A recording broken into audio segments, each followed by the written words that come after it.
say. Nice.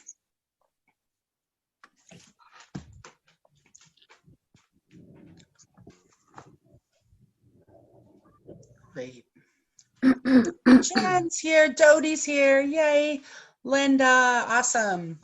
Bill.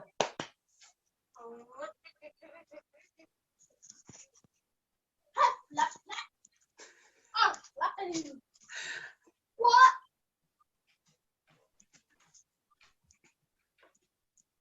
Welcome, everybody. We're so grateful you're here on Trauma Training Tuesday, COVID edition, domestic violence Zoom.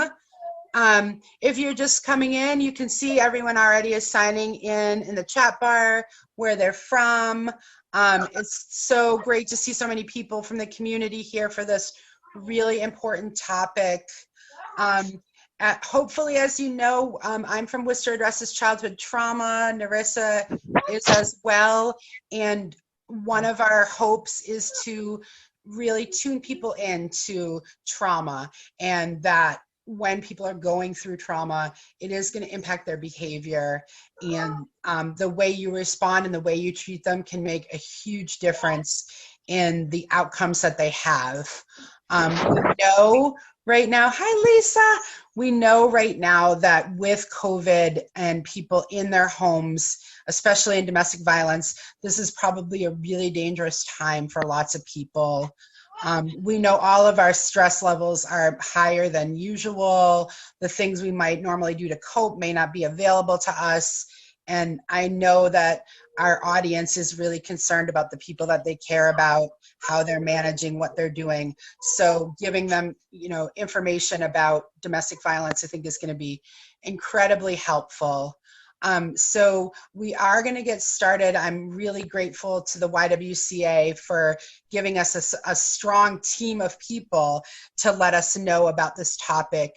The YWCA has meant so much to me personally, to this community, to, I know Narissa, Deb, Craig, everyone at the YW cares deeply about justice as well as domestic violence. It's really grounded in justice, and that's what trauma is about. Trauma is about powerlessness and unequal distribution of power, and people that take advantage of power to exploit other people. That's trauma. So I love that you guys approach it from this perspective, and that's what has brought so many in the community to rally around the YW, grounding your mission in empowering women and eliminating racism.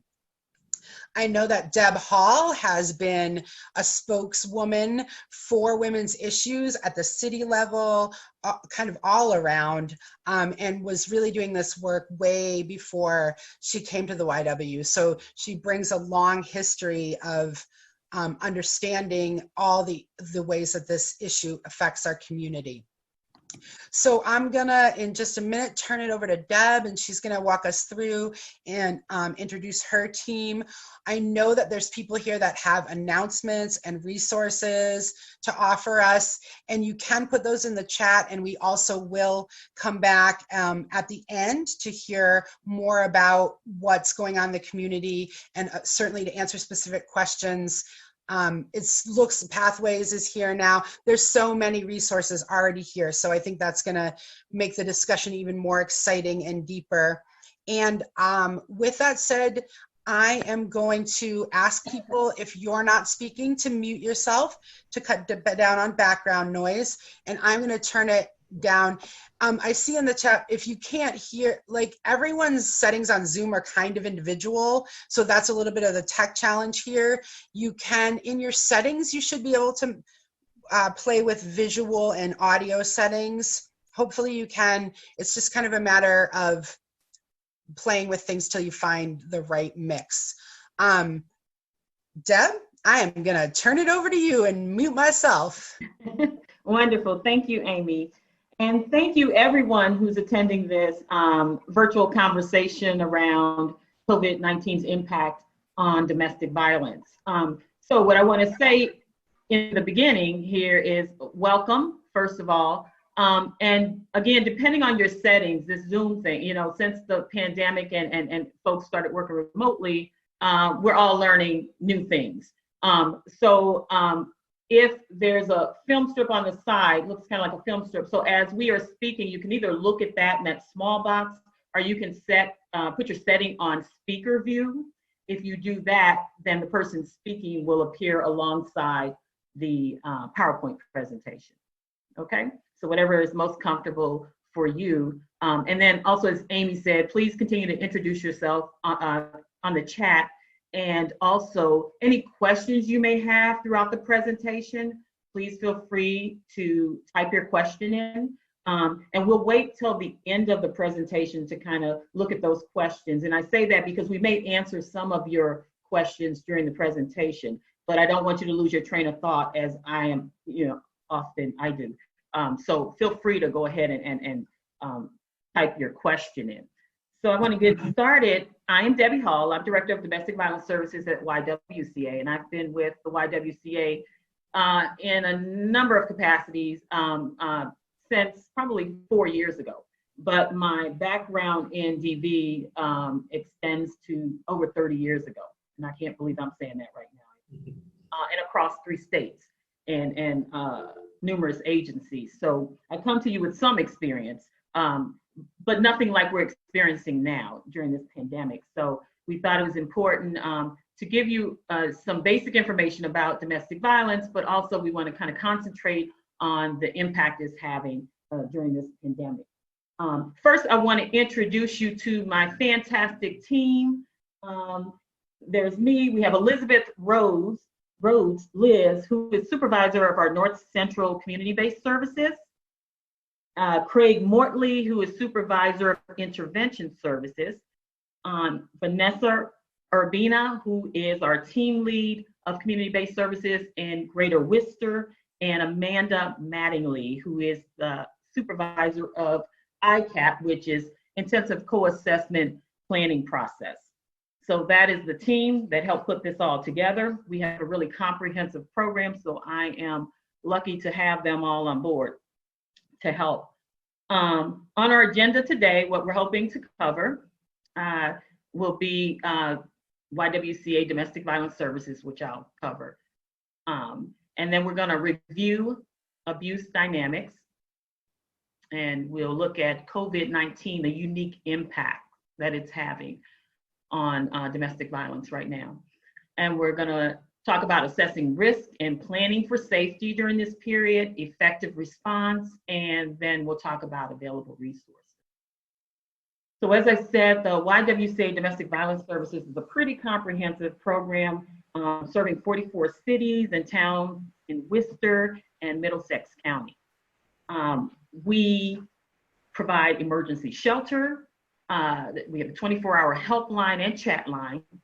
We also have counseling and advocacy, and this really short-term counseling and advocacy through our community-based services program. We provide educational classes, DV 101 workshops. Many of you may have participated in that, and prevention. We also have safe plan advocates that work in the courts. They're co-located in the courts that kind of help and facilitate survivors getting restraining orders. We have a civilian advocate who is co-located at the police department, Worcester Police Department, that can follow up with victims in criminal cases that are filed. We have a pilot, which is the intensive co-assessment planning process. That's fairly new for us. It started about a year ago in April, that looks at survivors both of domestic violence and sexual violence who may just need a little bit of help, and they're probably in a position of becoming homeless, or they're currently homeless. And then of course we have our community partnerships. We facilitate the coordinated community response network, and what we call the DVHRT, which is the domestic violence high risk team. And we also participate in the CHNA 9 and CHNA 8. So that's a little bit about our services. Like I said, we're pretty comprehensive, and we provide services for folks, whether they're still actively in a relationship with their abuser, whether they have fled. So you can be still, for whatever reason, in a partnership, in a relationship with your abuser and still receive services. All right. So we'll talk a little bit more about that a little bit later, but I'm gonna move over to Liz and let her take over from here and talk to us a little bit about the dynamics and language we'll be using throughout the presentation that may be helpful. Liz? Hi, thanks, Debbie. Glad to see so many people involved. Nice to see some familiar faces and names. Welcome. So I'm Liz Rhodes, and I'm going to be speaking on the dynamics of abuse. So I recognize there's probably a lot of folks here who are familiar, so I'm going to try to keep it brief, but comprehensive, so that we're all on the same page when we're talking about domestic violence and what is abuse, what does that mean? We all agree that this is what it means. So quick note on the language, we do use the term domestic violence. It's the most widely used term. So just in the interest of making sure that we all understand what we're talking about, that's the term we will be using.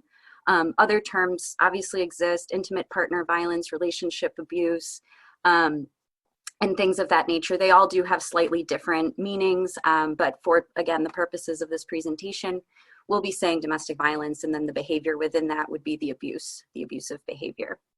So I always like to start off with a definition, just again, to get us on the same page, make sure that we're all talking about the same thing.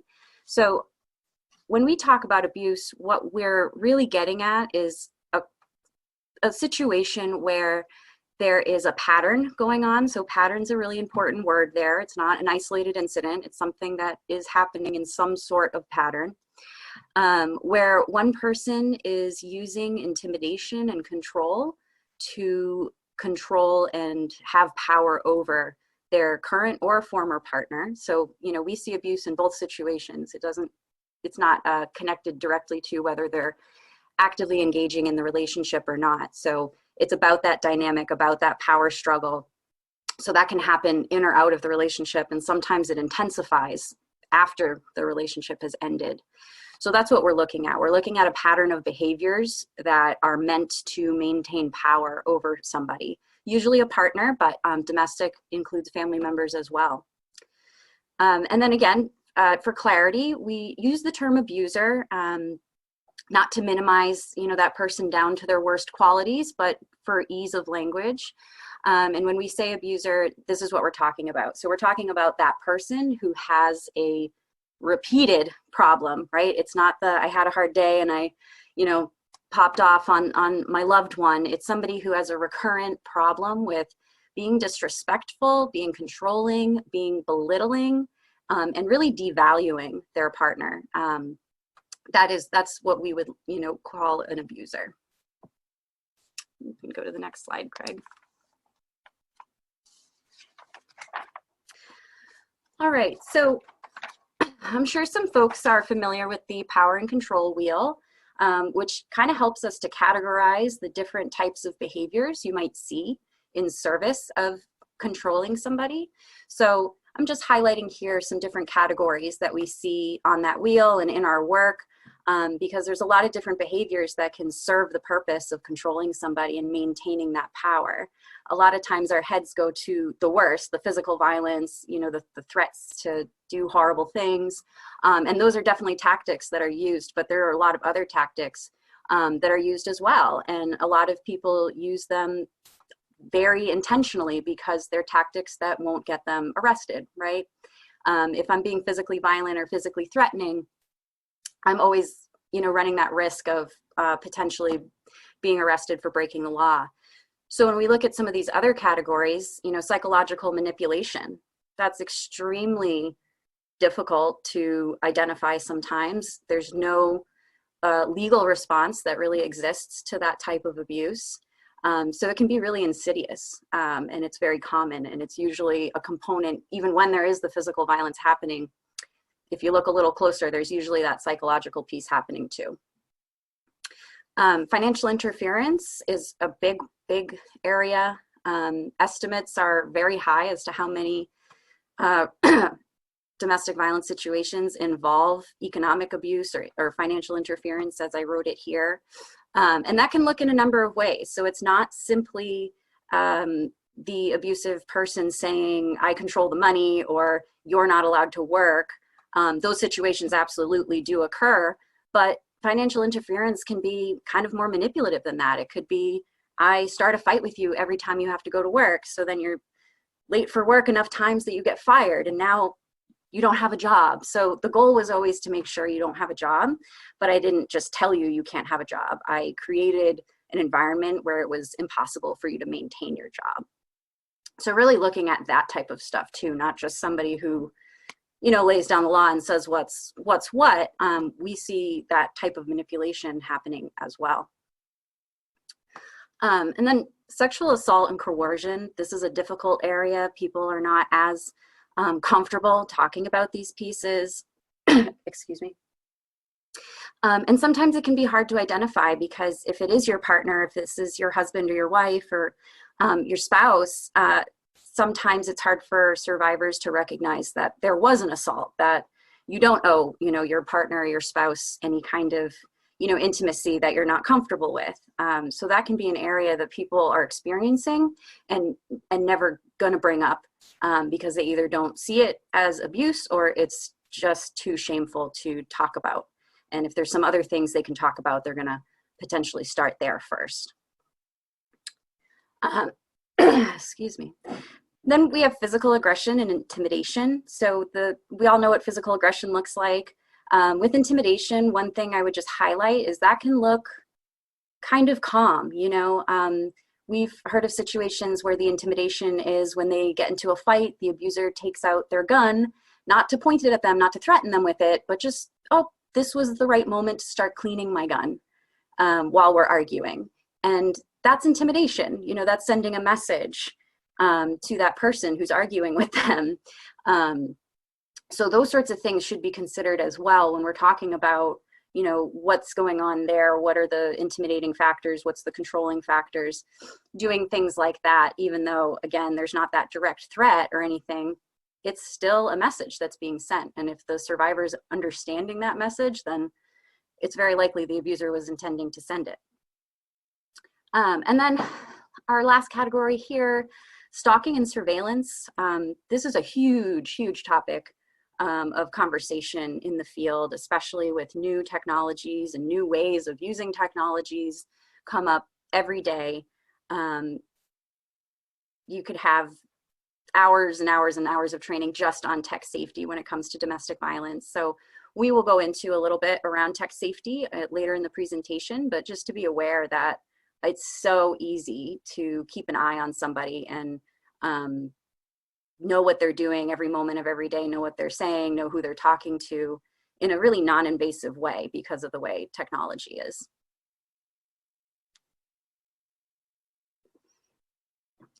All right, so we just talked about some examples of abusive behaviors and the different kind of categories that they fall into. And I've been saying it's a pattern. So the most common pattern is what I have up here on the screen. So this is often referred to as the cycle of violence, pattern of abuse, cycle of abuse, kind of getting at the way in which that psychological manipulation works. So when we are dealing with an abusive situation, what we will often see is a tension building phase where there is just some unnamed something going on, right? And I think we can all agree there's probably a lot of tension in a lot of people's homes right now. But in an abusive situation, that tension is kind of manufactured. It's being built up, built up, built up until the abusive person decides it's time for the incident, it's time for that pop-off moment, and then there's some kind of incident, and that can look a number of different ways. It's not always like a physical something. It's something that you can't just move past. That's how I try to understand it, because it could be so many different things. There's not one way to have that incident. So the next stage would be reconciliation. So whatever that incident is, it's one of those things that you can't just like, you know what, let's just forgive and forget and ignore it and like it wasn't a big deal. It's not one of those things. It's one of those things where you have to reconcile if that's what you're going to do. So a lot of people end up in that reconciliatory phase, often referred to as honeymoon, but reconciliation is a preferred term for us just because it's not always, it's not never really going to be that honeymoon phase again. You know, you're not going to get back to that first met, everything is really exciting point. It's going to be different, and hopefully it will be better for a period of time. But with abusive relationships, the pattern cycles. So it goes back into a tension building phase where then there is an incident, and maybe there's reconciliation, maybe the relationship breaks up. You know, there's a lot of different ways that this pattern can look, and there's a lot of different timelines that this pattern can occur on. So some people will go through this pattern over a year. You know, the tension, the incident, all of that can take a long time. And there's other people who will go through this pattern a couple times in one day. So it looks very, very different depending on the relationship of the two people, and, you know, what it looks like for them, what the tools of abuse that are being used, and so forth. But it is helpful to recognize those kind of three pieces, because it's recognizable for a lot of people when they see it, even if it's a little bit different. So knowing that pattern. All right. So a few barriers to disclosure. These are kind of the generalized barriers. I would say during this time, during COVID, a major barrier to disclosure is simply that COVID is happening. And a lot of response when people come forward involves people coming into their homes, right? So like DCF coming in, the police coming in, parent aides coming in, whoever it is that you might need to come in to help you deal with the situation. Well, understandably so, people aren't super keen on having people come into their homes right now. So that's going to be factoring into their, you know, plan and what they think is going to be safest and best for themselves and their children and their family. So that's going to be a huge barrier for a lot of people, just that uncertainty. You know, if I call and then an officer comes in and heaven forbid is exposed and exposes all of us, then it's my fault, right? We know it's not their fault, but that's going to be what a lot of people are feeling and thinking.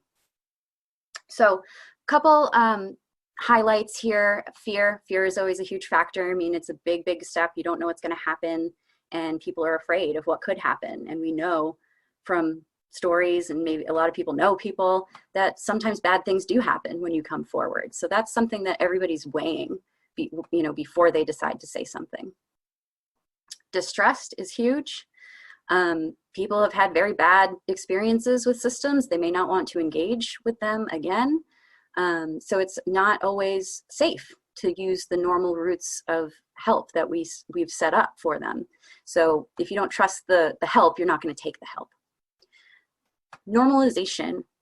So that's simply getting at if you think something's normal, you're not going to comment on it. You're not going to even know to bring something up. Shame and guilt, a lot of shame and guilt with any type of, you know, intimate violence. There is a strong urge to blame yourself and try to figure out how you could have done something differently to prevent what happened from happening. So a lot of people struggle to disclose in the first place because they're still dealing with that. Well, this was my fault, and if I just had done XYZ differently, this all would be different. And, you know, I can't bring this up because I don't deserve that.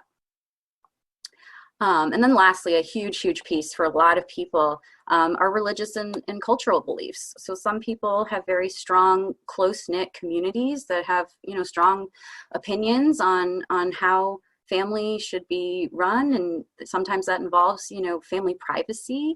For some religious folks, sometimes it's turned to God. It's, you know, turned to your religious leaders because they will provide you the strength you need to heal. Some people see coming forward as a betrayal in some sense of the family, or sometimes the survivor themselves feels very strongly that they don't want to put their abuser out there, that they feel very protective of that person. And yes, they have done some wrong things, but so have I, and we're a family and I have to be there. So there's a lot that can be bound up in all of these things. You can go forward, Craig. All right. And just a few challenges to leaving. So a lot of these, I'm sure a lot of you are familiar with. I would say, you know, right now in COVID, the challenge to leaving is a challenge that was there before, but I think is intensified now, is that there's nowhere to go. So pre-COVID, maybe you could flee to your aunt's house in Vermont, but now with COVID, maybe that's not safe. Maybe aunt is immunocompromised and you can't go there, or, you know, you're choosing not to go there because you want to protect her. There was already very limited options of where someone could go if they've made the decision that they want to leave. Because again, you know, not everybody wants that. But even if they do, there's all these barriers and challenges to leaving, and COVID has really just intensified some of those challenges. Not that they weren't there before, but they're particularly harder now. I think we could see that with the money and credit piece. You know, folks are laid off, folks are not getting the income that they needed, and they could be being manipulated around their money and who should get it. And, you know, maybe I'm getting a check and you're not, and now I have to have the check. So we'll talk a little bit about that in the specific impacts, but there's a lot of financial stuff that could be happening right now because of the disruption due to COVID, because of the checks that are going out that are meant for, you know, specific people and may not end up in those specific people's hands. Isolation is huge right now. So going along with not being able to, you know, flee to your Aunt Mary's house in Vermont, everybody, and domestic violence survivors in particular, are very isolated. It's very difficult to connect. So, you know, in a non-domestic situation, you can hop on the computer and hopefully see some friendly faces. But if you're stuck in your home with your abuser, it's unlikely that you could even do that. So the level of isolation is definitely much higher right now. And the last thing I would like to highlight, just in case anybody hadn't heard of it before, is the trauma bond. So when you go through that pattern of abuse, that cycle of violence over and over and over, it can create a trauma bond between you and that person that makes it that much more difficult to extricate yourself from the situation. Even if you've decided, like, I think that might be good, that bond, it's an intense attachment that can keep you kind of attached to that person and not really able to take those steps to go. So being understanding about that, recognizing that that's something that people are experiencing. So they may have a full and complete understanding of, you know, the resources and all of that, and they just aren't ready. And we need to be respectful of that and recognize why that might be. In the interest of time, I will pause here. Just recognize that there are many, many, many challenges to leaving, and a lot of them are even more intense than before because of what we're experiencing with COVID. So I will pass this over now to Amanda. Hey all, this is Amanda. We wanted to speak about some of the unique impacts that COVID-19 has had on survivors. Like Liz was just explaining, there are already many factors that keep people in unsafe relationships and may cause them to choose not to leave or not be able to leave.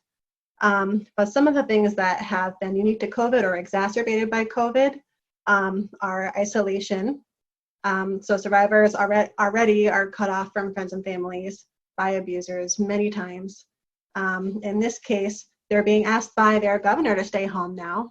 And so those friends and family who may have provided emotional support or have been integral parts of their survivors, the survivors' safety plans are now no longer accessible.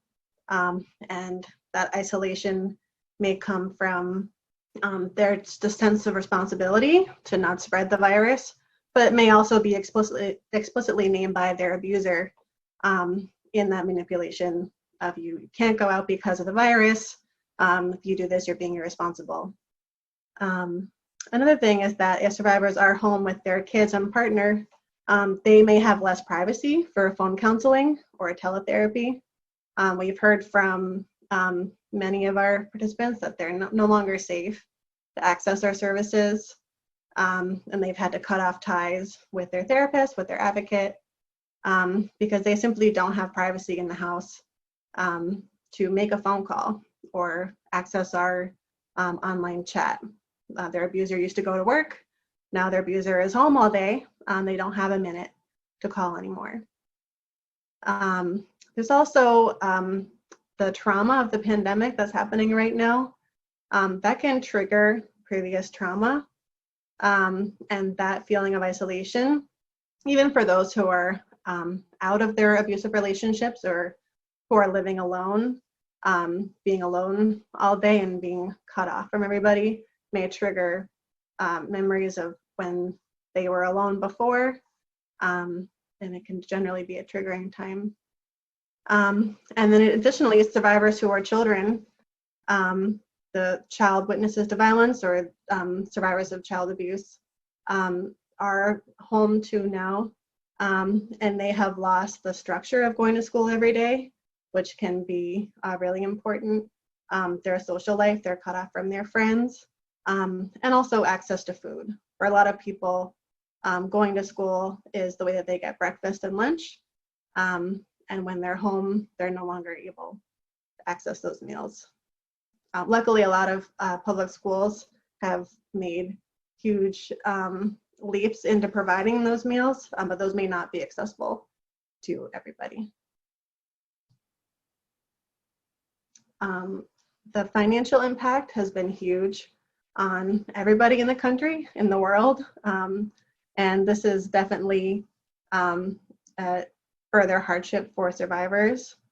As Liz was saying before, this financial abuse is not unique to COVID-19, the time that we're living in, but it's definitely worse during this time. So many survivors have lost their jobs, have had their hours cut, or been furloughed, and losing that income means that they're less able to meet their family's needs, and can also decrease their feeling of mastery, feeling like they can provide for their family. The surge in unemployment applications may mean that there's a delay in getting funds. It's been kind of a mix with the unemployment. I've had survivors tell me that they applied weeks ago and they still haven't gotten anything, but other folks get their funds right away. But because there's so many people applying, it's hard to say, when will I get my funds and how will I be able to support my family? There have been a lot of court closings. So divorce cases that were supposed to be heard in March or April are now being postponed indefinitely. Courts are just trying to get through at case by case, but those divorce cases may have been what survivors are waiting on in order to get their child support ordered or to get custody arrangements ordered. And so now they're prolonging this financial and legal limbo. Additionally, the increased risk of financial abuse from their partner, that can include control or withholding of the stimulus check. That stimulus check can be another item for an abuser to hold over their partner's head, especially for those who may have filed joint tax returns. That money may be going straight into their partner's account by direct deposit, and they may either never see that money, or it may just be used as a tool to manipulate them further. I'll turn to Vanessa to hear about some more safety impacts from COVID-19. Thanks, Amanda. Hi, everybody. So if we go back one slide, Craig. Thank you. So as we've heard, safety is definitely a concern for anyone in a DV or domestic violence relationship. Right now, we have been getting a lot of disclosures of an increase, escalation. And what that looks like is we're all going through this together as a country. The pandemic is bringing out a lot of frustration in people. But that doesn't mean that because we're frustrated, that's causing the domestic violence to occur. It was already there to begin with. It was maybe just emotional and verbal before, but now it's escalated to physical violence because now they're behind closed doors and not able to see anyone due to the self-quarantine or isolation because of the virus.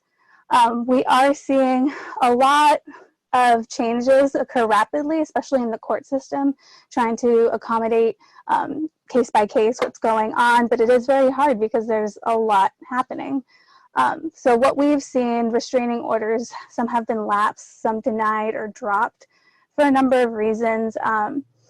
That can be because police reports aren't able to be found, if multiple were filed or even just one, delaying that, the judge delaying until we can find those reports or if they can be found, and then being denied because nothing could be found is something that we've been hearing as well. Some courts are also relying on police departments to grant emergency restraining orders. So what that would look like is someone, a survivor, calling into their local police department, having an officer ideally come out and meet with them in order to grant that restraining order. The officer having to go into their home, which is not always an option. You don't know where they've been, that risk of exposure, as well as maybe they haven't had the best interaction with the police or the system in general, and they don't feel comfortable doing that. Or, oh, a police officer is going to come to my home. Now the neighbor who's friends with my abuser is going to let him know what, or her know what I'm up to. So that's not always an option, or if someone's undocumented. From there, they try to contact a judge, even if it was after hours, and that would mean after 4:30 or when the courts close. And that can take quite a while. And then having that emergency order granted and then getting a hearing.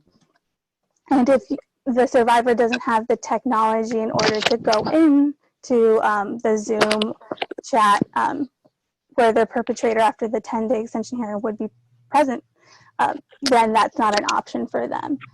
Because of this, a lot of survivors we've heard are not looking at that as an option. Restraining orders aren't always an option anyway. It's depending on the situation. And another thing we've heard is because of the risk of spreading the infection in holding facilities, the jails, a lot of people have been let out if even if it is a violence offense or they violated the restraining order and it was a violent offense, because they just want to lower the exposure, or their lawyers are pushing that, oh, they have other medical conditions that are at higher risk. So even if that was a violent occurrence, survivors are letting us know like they are being released. And it's usually when it would have taken maybe like 2 months or 3 months down the road and giving them time to recuperate. Now it's like, oh, tomorrow.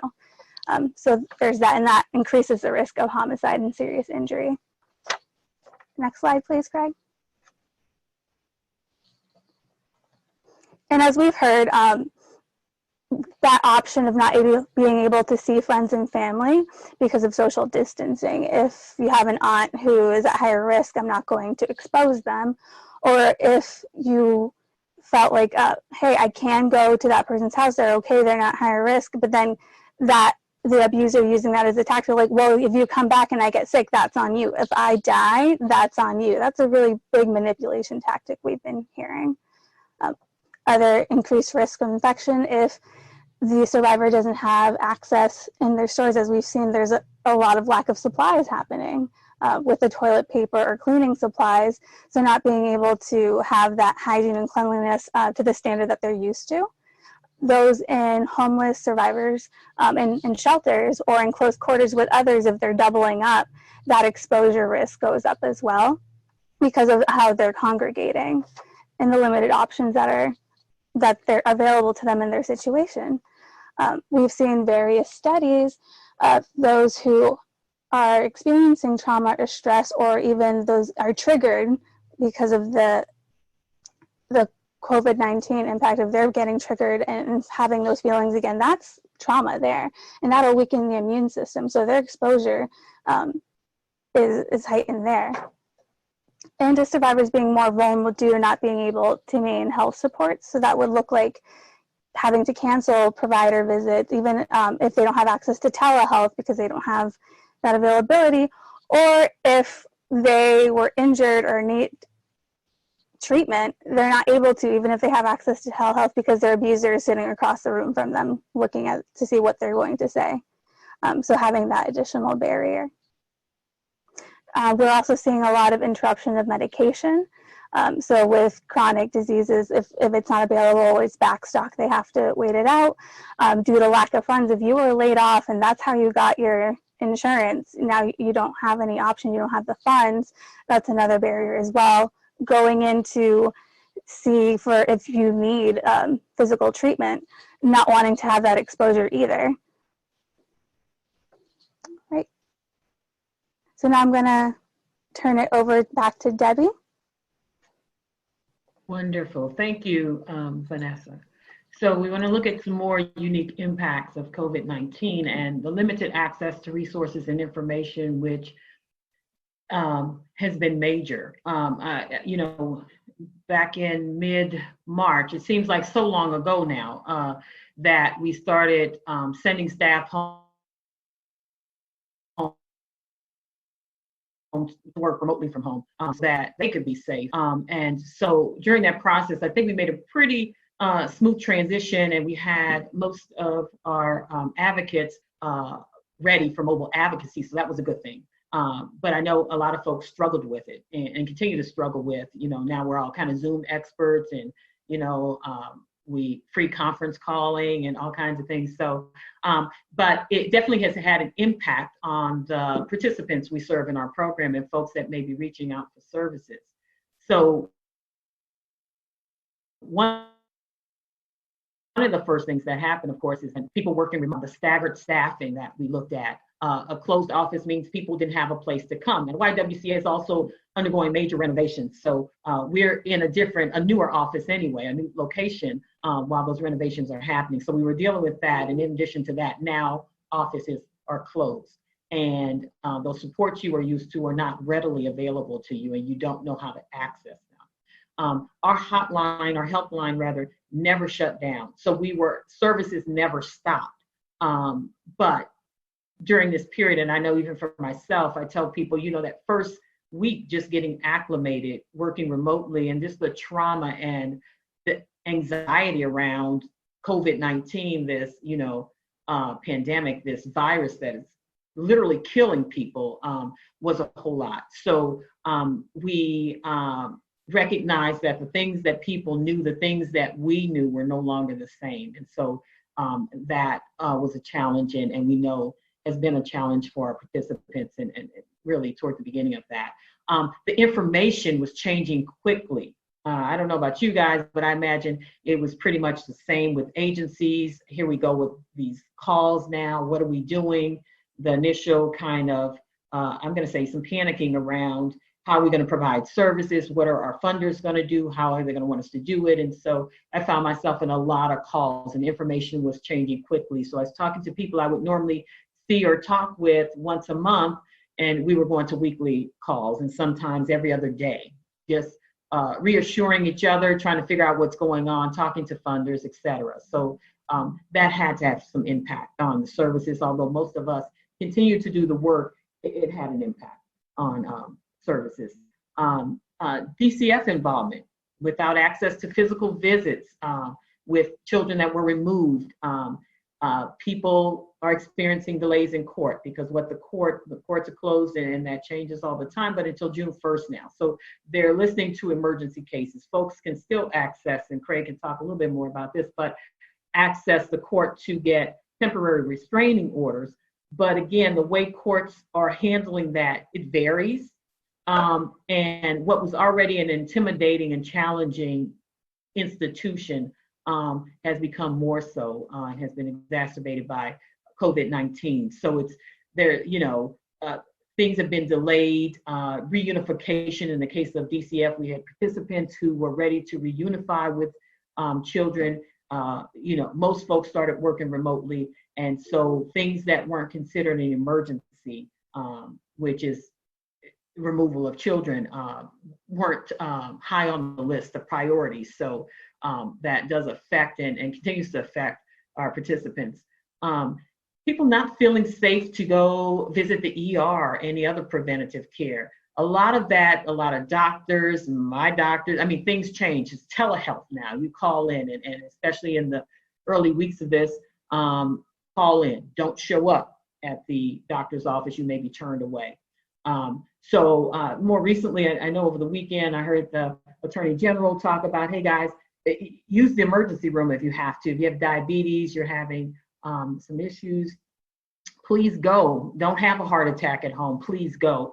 But there is still that kind of general fear of going to an ER or going to a doctor's office with COVID-19. And still, you know, the medical community not still really understanding all the ways in which it can be transmitted and not understanding totally how it affects different people and not having a vaccine, et cetera. So you're not feeling safe to visit an ER, which is normally where a nurse may or a doctor may talk to you about, are you experiencing any thing at home you want to talk about? So that is not an avenue that people see as readily available or safe to go to right now. Survivors without internet access. So we continue to do our one-on-one short-term counseling, support groups. We're trying to get on a platform that is confidential. Again, you know, I saw with a lot of my friends and those of you on social media, the memes and the frames you can use around your profile picture that's like, stay home. Home is a safe place for you. Why wouldn't you want to be at home? And to some, I responded, home is not the safest place, and it's not a safe place for some people.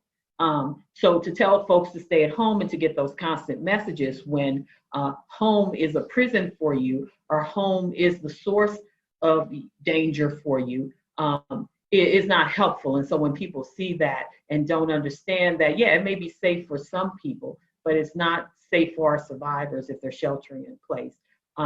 And so them just being able to have access and developing those confidential, you know, platforms or establishing them so you can continue to try to do the work has been a challenge. Again, if you're sheltering in place with the abuser, you know, I've had people call and say, you know, they're obviously on speakerphone. The abuser has to hear what you're talking about. So it's quite hard to do any type of short-term counseling or safety planning, et cetera. So we've had to look at different ways we could or we can kind of provide that support. And although we do some phone work, we don't know if it's confidential or who's on the other end of that phone, but we do know participants. It's been really hard because for some, we were their support system. And so not having, in some cases, face-to-face contact is really having a major impact. So those are some other kind of uniqueness, the limiting of resources. I saw one question, and I said we'll answer questions at the end, but one question in the chat box that is kind of related to this limited access to resources and information. It does impact who we're seeing.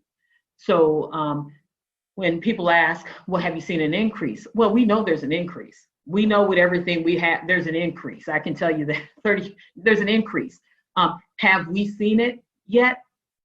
I wouldn't say so. It depends on the component that we're talking about. But we haven't necessarily seen 100 more. I can't tell you 100 more people have called the helpline or used the chat line since COVID-19. But when you think about the limited access to resources and information, that makes sense. And for me, it made sense from the beginning. When people are being helpful, which is necessary and definitely appreciated, is that we don't see it right now, because guess what? They're in the home with the abuser. So when they would normally, if they were going to work or the abuser was going to work or would leave the home, that was the time we could normally make the connection or people could plan an escape, you know? But you don't have that space in a lot of cases. And you may not have access. You may not have internet available. We have to think about folks. So how would we normally get those referrals? They would just show up at 1 Salem Square and say, I need help. And we would get a call. So we know it's happening. And I anticipate as we slowly begin to folks reintegrate into kind of workspace when things open up, that we will see a huge volume. I don't want to see a huge volume, but we know it exists. So the numbers right now are not the true number of people that, you know, are in this situation. But when you think about it, it makes absolutely all the sense in the world. As you know, all our lives have changed in different ways, and we've changed the way we're living. So that's something to think about for sure. And without further ado, Craig, I'm going to put you on finally. Thank you. Thank you, Debbie. My name is Craig. I'm the Supervisor for Intervention Services. And we'll spend some time to talk a little bit about how do we respond and how do we plan for safety. And in responding and planning for safety, one of the things I want to say is we should be guided by what is safety for the participant or the survivor. And not to determine what we think is safe for them or what is unsafe for them.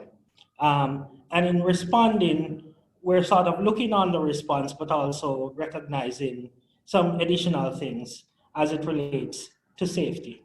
And this response is not just during COVID-19, but this is sort of general response to domestic violence that we can apply within the current situation that we're experiencing with COVID-19.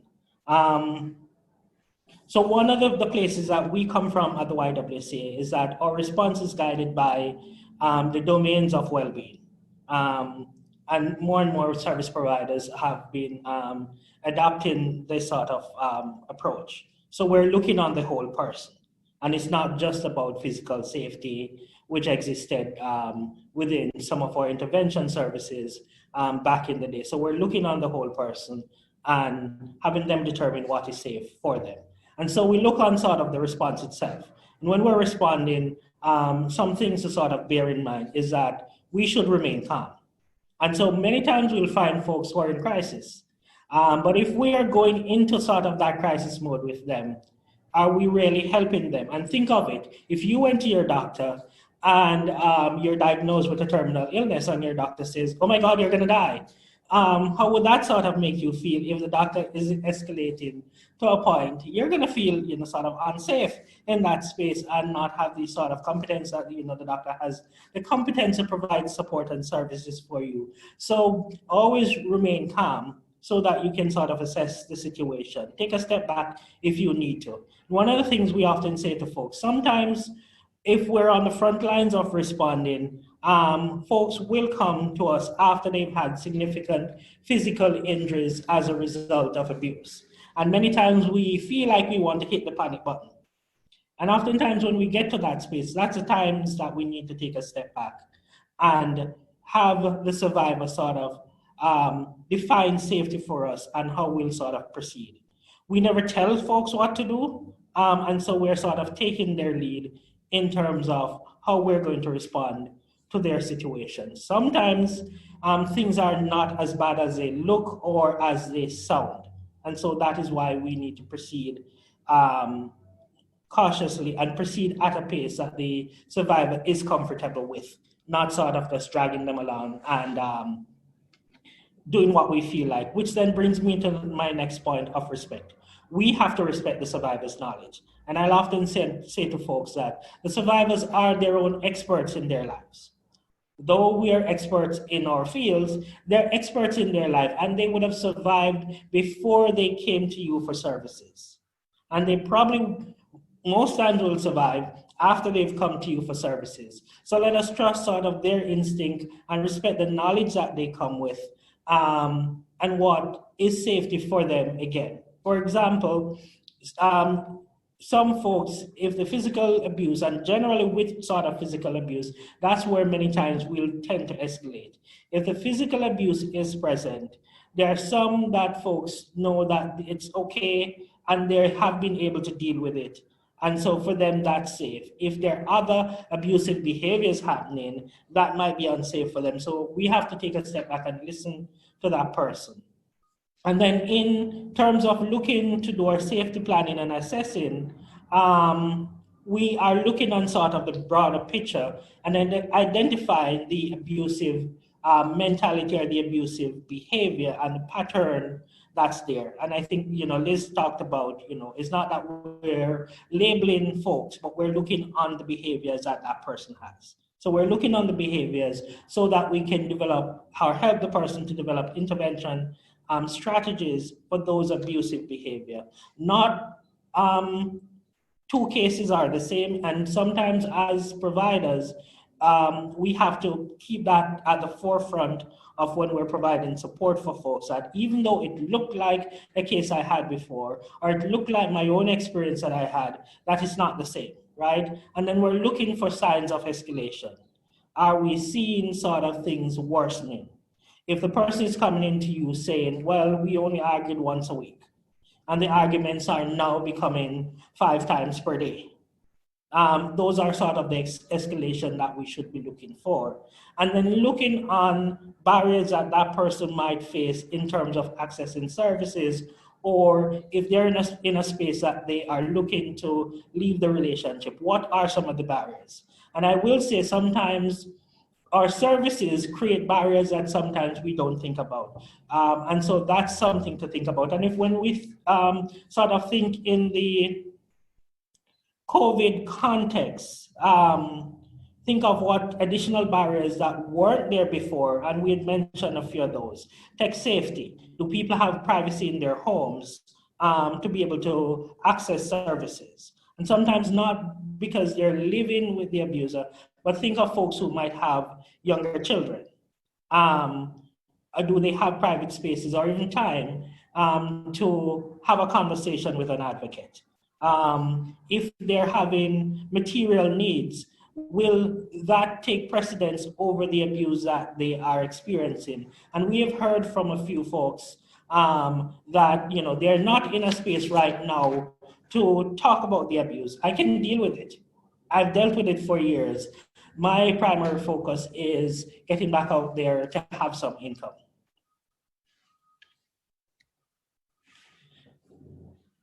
In responding, we generally ask folks to look on what are some of the common myths that exist out there. And I will say to you that this list is not exhaustive. These are just some of the common ones that we've heard. And we run the risk sometimes of believing some of these because there are aspects of them that we have to acknowledge. And so one of the common ones that are out there, and I have a unique perspective in that I do facilitate groups for men who have abused their partners. And so I hear many of these on a regular basis. So one of the common ones that are out there is anger. And many folks will say, I just lost it. I just saw red. I lost control, right? And when we talk about abuse, we talk about power and control. And for some folks, yes, it makes sense. They lost control and they were physically violent because things might be difficult in the home right now. There are many stressors. But if we think about it, many times within our own selves as persons, we feel like we're losing control. We feel angry. We feel like we want to break things, right? But do we actually go through and hurt somebody else, right? If it was a loss of control, it would not be directed at only one person. And when we look at domestic violence, the violence is directed at one person or that one person on your children. If it was that loss of control and that anger that folks have, then the abuse would be directed at anybody. And when we think about the response, when the police respond, many times folks will hide. They'll flee the scene or they'll hide. So if it was that they just had a problem with anger, then they would be physically attacking the police when they come. This is not to say that there aren't abusers who have problems with anger. There are many folks who struggle with anger all their lives. But in those instances, those folks have two problems. They have an abusive problem and they have an anger problem. And they have to work on those separately. And I know many times a court will force folks to take anger management when domestic violence has happened. That generally is not very helpful because it's not addressing the root cause of their problem, which is the domestic violence. And so they have to address the domestic violence first and then address their anger problem separately. The other common cause of domestic violence we've heard is that they've experienced childhood trauma. And in many instances, these folks who have used abuse have experienced childhood trauma. But when we think about the ACEs, the adverse childhood experiences, almost everybody has some ACE, right? And there are many victims who themselves were who have experienced abuse while they were children, we would have seen, if that were the case, that everybody who experienced childhood trauma would be abusive.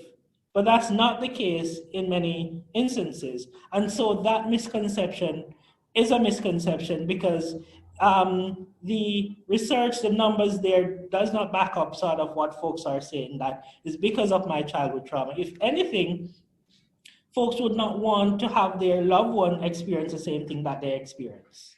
Another commonly held myth that's out there is mental health. And so people will say it's because of my poor mental health. And for many survivors, they will come to you and the term that they will use is that my abuser is crazy, right? And it's easy to sort of believe that they're crazy because of the abusive behaviors that they have used. And for survivors, they're just sometimes looking for answers. But it's not caused by poor mental health. Because if it was, then we would have some psychological tests that we could use to diagnose whether or not folks have the tendency to sort of be abusive, right? And currently, we don't have any such psychological tests. Additionally, if it was caused by mental health, then we could develop treatment to stop people from being abusive. So we would have, some medication to give people so that they're not abusive. But that doesn't exist because the science does not support that is caused by poor mental health. We must say that abusers who have mental health issues, we might see an escalation in the physical violence when they're having an episode. So if they're having a psychotic break, they might not be grounded in rationality, and we might see an escalation in harm and injury happening in those spaces. The other place that many folks go to is substance use. And drinking is one of them. So the abuser was drunk. And many times when you read the police report, drugs and alcohol were involved when the physical abuse happened. And for some folks, they will equate that with that is what's causing the abuse. What we're looking on is the root cause. What drugs and alcohol will do is sort of worsen the abuse that happened. Generally, with a lot of drugs and alcohol, what it does, it lowers our inhibition. So I might do and say things that I would not normally do and say if I'm not under the influence. But I was already thinking those way before I'm under the influence. Many abusers oftentimes will deliberately get themselves drunk so that they can use it to blame. You will hear victims sometimes saying, it is the alcohol, it is the drugs that's causing it. And when they are not on the drugs and when they're not drinking, they are not abusive. But if you were to have more detailed conversation with them, what you will find is that other forms of abuse that might be a little bit more subtle is happening, and not the physical abuse that's happening, but abuse was still happening when that person is not under the influence. And then there is a cultural and religious beliefs, and we can debate that until the end of time. Many folks believe that within certain cultures, folks are just naturally violent, folks are just naturally abusive. But from research that has been done, from what we know, that is not the case, that there's no evidence to support that. What we will say, though, is that within particular cultures, there might be a higher tolerance because there are no laws to govern, no laws or systems to address domestic violence. And I'll always use the example, as an immigrant to this country and as a Jamaican, for the 30 years I lived in Jamaica, there were no mechanisms or systems to respond to domestic violence. And so it's not that Jamaicans did not care about domestic violence, there were just not systems there. And so many folks got away with being abusive, and they believe sort of this is a cultural thing, and you'll hear folks say particular cultures are more abusive than others. So since we've covered those myths that those aren't the cause of abuse, then it leaves us a question, what really causes abuse, right? And we have come up with this explanation, that is the partial or full endorsement of an abusive mentality. And it stems from the belief that they need to be in control. So I'm an authority, I'm the head, I need to be feared, I need to be respected. And many abusers, when you talk to them, you'll hear a lot of that coming out. Possession, you're mine. And our culture somewhat does support some of this thought process. So you'll talk about, some folks believe that they're entitled to intimate relationship. They're entitled to certain things. And so they possess you. And then they justify their behavior. So because you're mine, then I can do whatever I want with you. And since you're mine, you should not be complaining. Or what I've done to you is not that bad. So you'll hear them say, well, it's not that bad. Or you're making a big deal out of it. And I remember, this person sharing with me, they said it was just a little strangulation. And I was horrified at, hearing them say that, because in his mind, it was not as bad as she's making it out to be. And then one other place that many come from is denying that it has happened. And so you will hear many of them say, you're making it up. That did not happen. And they will convince the person. And sort of this is where gaslighting comes from. They will convince the person that it hasn't happened. And many times the victim will start doubting themselves. I wonder if I'm thinking this. I wonder if my memory is not serving me correct, that this had happened to me. And many times, because we don't believe survivors, it does feed into many abusers denying that the abuse has happened. So when we're thinking about planning for safety, one of the things we should be looking on is, and we have this nice graph that Liz put together, is the intensity and the frequency of the abuse. And research has showed us that when abusers use physical violence that leads to homicide, that there's generally a period of escalation. And many folks who are the victims of homicide in an abusive relationship would have had contact with police and the health services in the last 6 months of their lives. And oftentimes the escalation is happening, but we're not able to see it. It might be a bunch of verbal. So right now, within sort of Worcester Police, they're getting more verbal calls. But if you're responding to this home 3 times a week, just for verbal, it tells you that something else is happening, which we might need to do some follow-up on, and we might need to have some more conversation around.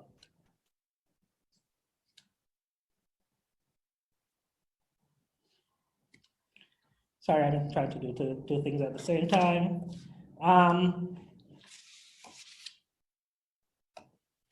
And then I talked about those high-risk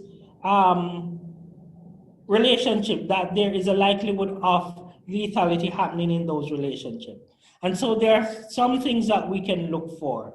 And for folks who might be familiar, for others who aren't, going to dangerousness.org and looking on the assessment that was developed by Nurse Jackie Campbell. But I'll highlight a few of those that does indicate that there is a higher likelihood that things might escalate to lethal or near lethal incidents happening in the relationship. That is not to say that if you're seeing those, that you're gonna hit the panic button and say, oh my God, these people are gonna die. It's just that you might need to do more intense safety planning with the person. So threats to use a weapon, especially if that is a firearm. But you're also looking on access to that firearm. Do they have guns that they own? Do they have access to guns at friends' home? And even though sometimes with a restraining order, the courts might remove those guns, sometimes those guns go to relatives and they still have access to those. So asking those questions. And then threats to harm. And we generally, when I talk about this, I talk about sort of graphic threats. And I won't, sort of roast you out with what that looks like for people. But if somebody is just saying to you, I'm going to kill you, right? Then that might be sort of within the heat of the moment. But if they're saying to you, are saying to the victim, I'm going to chop you into little pieces, I'm going to put you in a bag, and I'm going to take you and dump you over into the Hope Cemetery, then those are detailed and graphic threats that one needs to take seriously and to plan for safety around that. And then there's strangulation that happens in the relationship. And if there's multiple strangulation, if the person is losing consciousness after being strangled, that's something to take into consideration, because that is a sign that the abuse and the danger is escalating, and there is a likelihood that that person could be killed in their relationship. Then there's sexual assault, as well as jealous behavior. And this is sort of the not just feeling jealous because the other person is not giving you the time of day, but this is sort of the insane, irrational jealousy that many abusive folks exhibit. That the person is always cheating on them, the person is out there cheating with everybody that they see on the street. So once we are seeing sort of these escalation, we should be safety planning and connecting them with the YWCA and service providers so that we can monitor those persons on our domestic violence high-risk teams. And I'll turn it over to Liz to continue the presentation.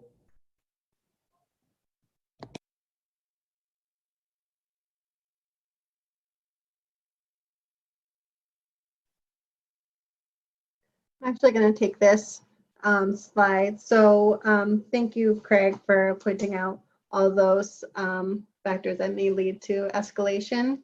We said we recognize those signs. The survivor is also the expert on what they're seeing. So when you speak with a survivor, they are also identifying those factors. They're noticing things escalating.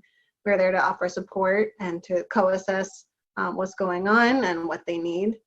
Some questions that can be helpful when we're assessing factors affecting their safety is that person in or out of the relationship? Have they left? Are they still with the person? Do they want to leave the person? As their goal to be safer in their relationship, or is it to be safe outside the relationship? If they're in the relationship, do they live together? Are they sharing a home, or are they dating in separate homes? Does the person work outside the home, especially now in this age of COVID-19? Is the person out at work every day? Are they an essential worker, or are they home? Can that person being home all day escalate things quicker? Does the person have access to friends and family? Are they able to reach out to people, or are they really cut off? What type of technology do they use? Are they able to make a phone call? Are they able to access the internet? Could they text someone on the chat line? Is the person pregnant? The person being pregnant can be a factor for escalation because the abuser may feel like it's not about me anymore. There's a new person in this family. The mother's attention may be really centered on their baby, or the person who's pregnant might be more worried about their pregnancy than the abuser now. Are there signs the abuse is escalating? So everything Craig just talked about, have things been getting worse? Does the survivor feel more scared?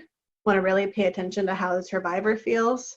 If the survivor is not able to necessarily name specific things that are happening more frequently, but they are expressing, I feel more scared, I can tell there's been a change, that's something to pay attention to. And are police or courts an option? A lot of people may feel like the immediate response to a physically abusive relationship is to call the police. That may not be an option, depending on the identity or wishes of the survivor. Are courts an option? Can you safely access a restraining order? One question that we might ask a survivor when we're considering getting a restraining order is, do you think that your partner will respect that restraining order? Because the restraining order is a piece of paper. I hear survivors say that to me all the time. It's just a piece of paper. They're not going to pay attention. And the consequences of violating the restraining order can be arrest, if you can prove that that violation happened and if it's a true violation. But in some cases, that restraining order might actually escalate the situation further if the abuser feels like, that's an attack on them. So those are some factors that may affect safety that you can think through with the survivor. Go to the next slide, please. And then as far as personal safety planning, again, asking some questions to start out. We're never going to give a survivor a list of things to do. Again, they're in charge of their plan. They're the expert on their own life. But some helpful questions might be, what were the available resources and supports? So what's accessible to me, especially right now? Has COVID eliminated those supports or made them inaccessible? The YWCA offers an online chat option for the helpline, but if I don't have internet at home or I don't have a computer or a phone that has internet access, that's not a meaningful resource to me because I can't access them. Or maybe if my partner broke my phone, that's not accessible to me anymore. Who does the survivor trust? They may have people in their life that support them in different ways, but they do think that they're going to side with their partner, who is aware of the situation, who can be made aware. That is up to the survivor, who knows best the people in their lives, what they're likely to do. What is the financial situation? Is everyone at home? Are they laid off? Are they essential? What coping skills were being used before? Can they still be used now? Are there alternatives? So maybe your coping skill to get through the trauma of a relationship that you recently left was to go to the gym. Now the gyms are all closed. Maybe it was to go on walks with your friend, but that friend is self-isolating because of the pandemic. Can we think about some different alternatives? Can we think about doing a workout at home? All those things. And again, that's up to the survivor to think through. We're there to help facilitate them processing those options. I think I'm turning it over to Liz. Thank you, Amanda. So I'm going to talk a little bit very briefly about safety planning while parenting. This has been an issue that's come up repeatedly for folks who are in our services who have children, either in their custody or maybe the children are in the custody of the other parent. And what's going on with the court? Court shut down, what does that mean? I was in the middle of a process and now I don't know what's happening. So when you're trying to support somebody who is dealing with that situation, it's really important to get a good understanding as best as possible. Obviously, court is always complicated, but to get a good understanding of what the situation actually is. So what is the parental arrangement? Generally speaking, we use the terms custody kind of freely, and within the court, there are some specifics around custody, physical custody, legal custody, who is the child living with, and what parent is making the important life decisions for the child. So two different things that kind of can get collapsed into one, and parents can have sole custody, they can share custody. There's a lot of different arrangements. It's not just the child is with mom or the child is with dad. There's a lot more going on. And that's always going to impact that person's options and their situation about, what's going to be a safe move. So big piece would be, are you parenting together at home? You're all quarantined at home and you have to figure out how to, parent safely when everybody is in the house together.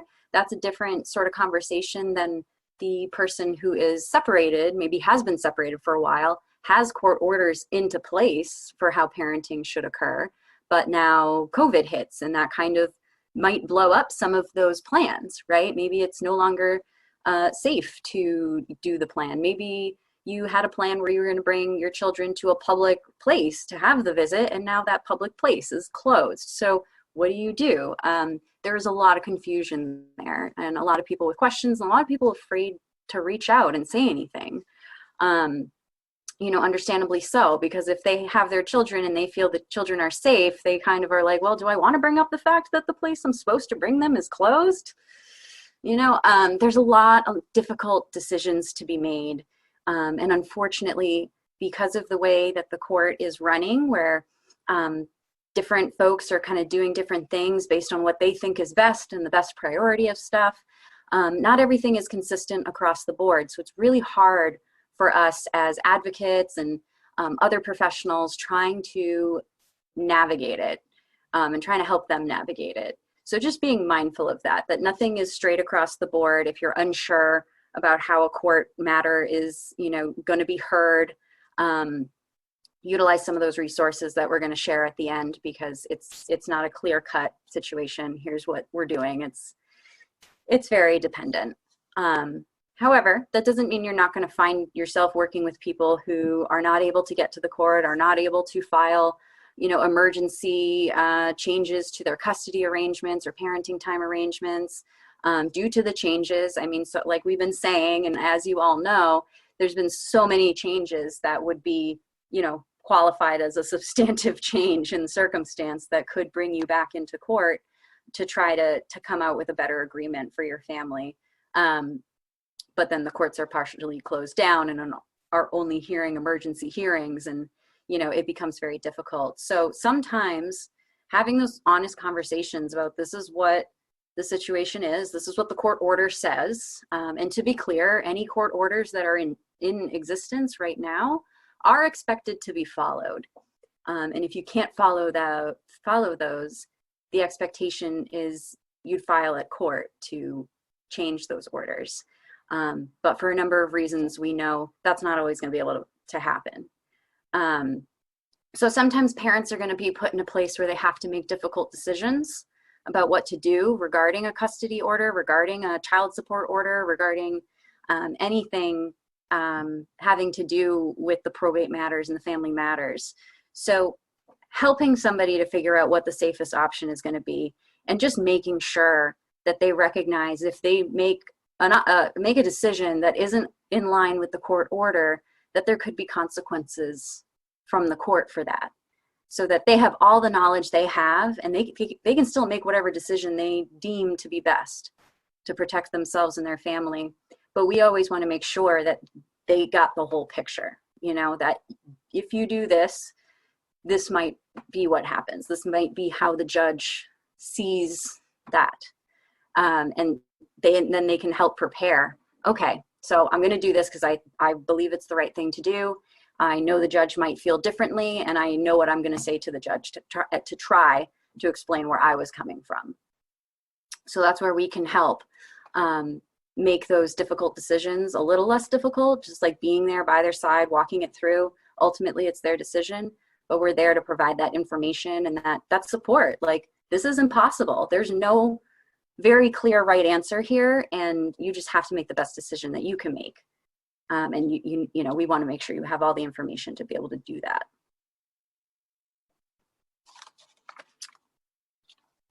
I believe you can move me along, Craig. All right. So technological safety, this is a big topic. Like I said at the beginning, technological safety has been a big topic for a while now, even pre-pandemic. But it's becoming even more in sharp focus now as we are all tackling this, and we are all engaging in technologies that maybe we hadn't been using before in our work. And I'm happy to hear that for some folks it's been really great and has opened up services and made them more accessible to some people. But at the same time, we're recognizing some people have no access to technology, and now that they have no access to in-person, what access do they have? So it's always that double-edged sword when we're talking about technology and accessibility and all of those good things. But we have to recognize, all right, where is everything falling into place? Who might be not getting the best service through this? So when we think about technology and abuse, the first thing you're going to want to be thinking about is the simple fact that everyday technology You know, it's not just like fancy spy cams or something. Like every day technology can be used as a tool of surveillance and abuse.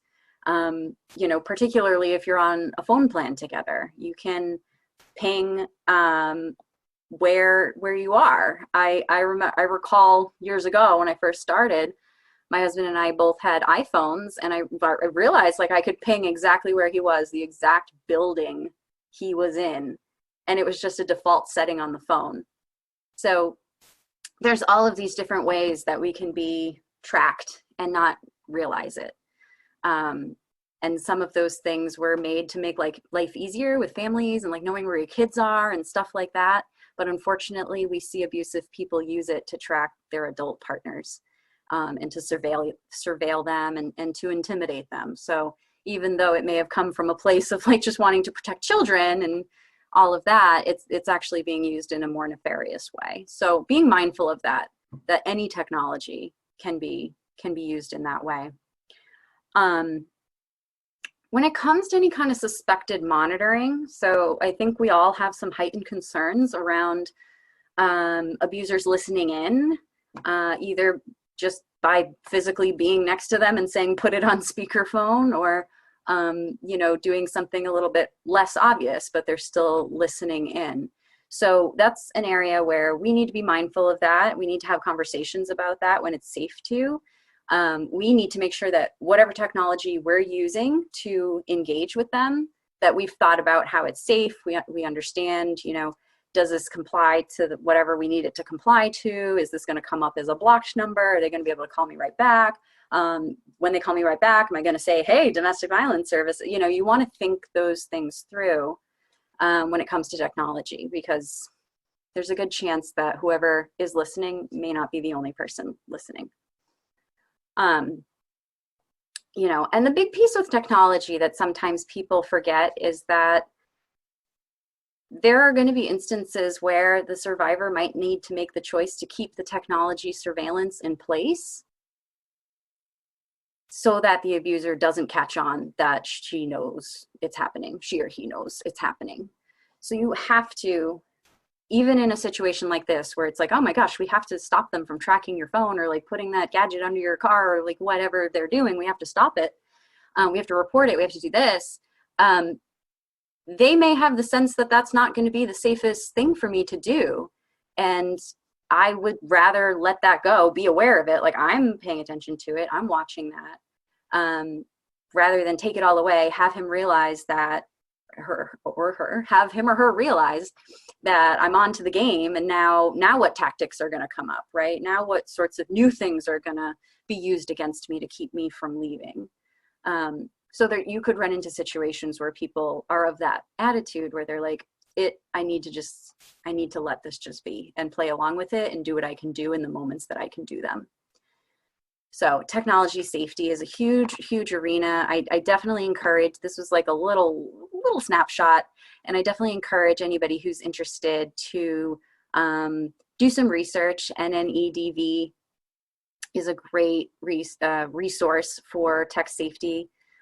They're my go-to when I need the fact sheets and, you know, can you put a bug on a cell phone, you know, all those nitty-gritty stuff. For those of us who aren't tech people yourselves, NNEDV got you. They'll give you those breakdowns so that you can then share that information with the survivors, and they can make the best choices they can make, because now they have all the information available.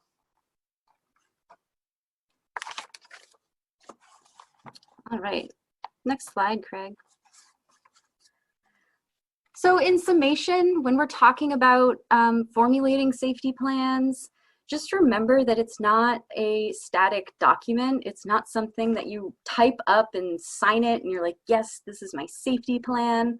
Of course, if somebody wants to do that because it makes them feel good, they are more than welcome to do that, but that's not what the safety plan is about. It's not about putting something on paper and signing your name to it and committing to do XYZ, whatever it is. Safety plans really need to be fluid, because these situations are fluid. You know, things change day to day. And to some level, the survivor has a sense of like what may be happening and what that next, like, you know, explosion might come, but they don't know for sure. So that is something that the safety plan needs to be able to go along with and address, and not just be stuck in the time frame prior to an incident. So they need to be fluid. They also need to be realistic, right? So like in my line of work, I'm not going to have a safety plan with somebody where the safety plan involves calling me, because I'm an advocate who works, just during the day, Monday through Friday. So what happens when there's an incident Friday night and they call me and I'm not picking up the phone, and now the whole safety plan is kind of like totally unhelpful. So making sure that the steps are actually practical and usable, and that person is comfortable with it. Are you comfortable calling out to this person or letting them know what's going on? Because that can be a big barrier for folks. It's just telling them like, this is happening and now I need help. That puts people in a space that's unpleasant, to say the least. So make sure those plans are fluid, make sure they're realistic and that you can actually get them done, and make sure they're personal. I think it's a good strategy to go online and Google safety planning, DV safety planning, and reading all you can read, and reading about the go bags and what documents you should keep and all of that. I think that's great knowledge to have in your head, but that is something that is going to work for some people and be totally inapplicable to other people. It's always about what that survivor needs. Are they even trying to leave, or are we trying to help them to be safe within the relationship? Two very different strategies. So we always have to start, like Amanda said, with assessing, like, what is it you need, what's going on? And then you can kind of go from there when you identify what the safety concerns they have, not you have, because I'm sure you have a lot of safety concerns too, especially if you're in law enforcement or anything where you're seeing third-party documents that are, pretty brutal sometimes. You still have to go to the survivor and hear in their own words what the concerns are, what are their fears, and then work with them to address that in a safety plan that can change anytime it needs to. All right. So I'm going to pass off to Vanessa now, and she will speak on some of the barriers to response and then some tips for how to respond better. Thanks, Liz. So we as professionals, but also in our personal lives, might have barriers in how to effectively respond to a disclosure, whether from a friend, family, or in our professional roles from a client or participant that we're seeing. One of the barriers can be time constraints. Do you have the time to support that person who disclosed? Do they need more intensive support that you're not able to offer in your role, or you're not familiar with in your personal life as well? So knowing that and being mindful of that, as well as we're all human, we're people, whether or not we have a background in this, we have our own personal triggers. Like we've mentioned in the presentation, something that we've seen or maybe experienced, and then we're seeing that in our client or participant or friend, we're gonna have that initial gut reaction like, oh no, oh my God, we have to do something now because of that experience you have seen or had yourself. So being mindful of their personal triggers, not putting your situation or the situation you've seen in the past on that person, and just listening again to them, seeing where they want to go and why they disclosed in the first place. What do they need from you? Frustration too, why people might not leave. It could be very hard to understand. It's like, well, if they're not being nice to you, if they're abusing you and it's getting worse, why are you staying? Instead of like, what's keeping you there is what we like to say here at the YWCA. What is preventing that person from leaving? Not putting that blame on the victim, because they're already getting a lot of blame from society, from the abuser, from other people. Like, we'll just leave. Like, this is on you. You're choosing this. It's not like you go on, I say a lot, it's not like you go on a first date and someone backhands you. There probably wouldn't be a second date.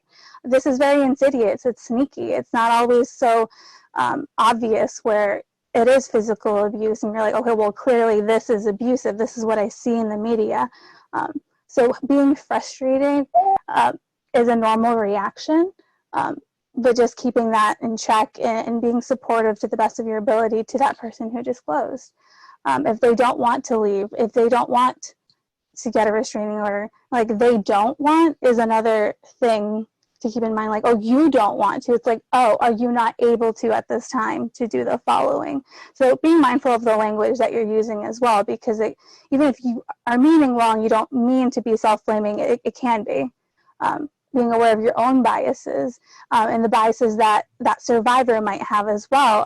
We covered like the importance of cultural and religion, the community. If they come from a background where like, well, this is all I know. This is like, if I leave this person, I'm essentially cutting ties with everyone and everything I know, and having that view of this is what's normal to me. Just being aware that your normal and their normal looks very different. And thinking that you know best is another one that is not always the best response. Even, again, if you specialize in human services or in this field, or you're familiar with DV, knowing, again, that the survivor is the expert in their own life, they're going to have to follow through with decisions. You can help brainstorm along with them and letting them know of potential resources in the community or options that they weren't familiar with. But again, not saying like, you have to do this. Next slide, please, Greg.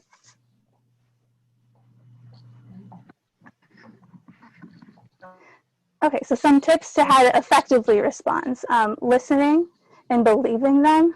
Most disclosures are true, and not believing someone can be actually more damaging. They're already not getting a lot of belief, or if they're being gaslighted, like Craig mentioned, like, well, you're blowing this out of proportion. It takes a lot for someone to come forward and say, like, I think I'm being abused, or this is happening. They might not label it abuse. They might not want to label themselves as a survivor or a victim, and that's okay. But saying, like, this is happening, and how you potentially respond, you could have been their test and see, like, well, if this is how my best friend responds to the situation, why am I going to go ahead and call the YWCA or other services or get additional help? So just being careful with that. And it's also very traumatic if someone discloses and you're like, well, that's not true, or they don't seem like the type. Again, they're not going to feel comfortable going forward. Another thing is to validate feelings. People cycle rapidly through a lot of feelings. It's a lot like grief. You're not going to go through stages. You go through a lot of denial, bargaining, having good feelings for that abuser, because it's not always all bad, and you have good memories as well. So being understanding of that and saying it's okay to really hate what this person is doing for you, but also still deeply care for them because you love them. And we're complicated for human beings. We can't just switch off that emotion. Being very patient with yourself as well as with the survivor. Let go of any expectations. There's no quick fix. There's no streamline of, okay, this is what you're supposed to do for every domestic violence situation you come across.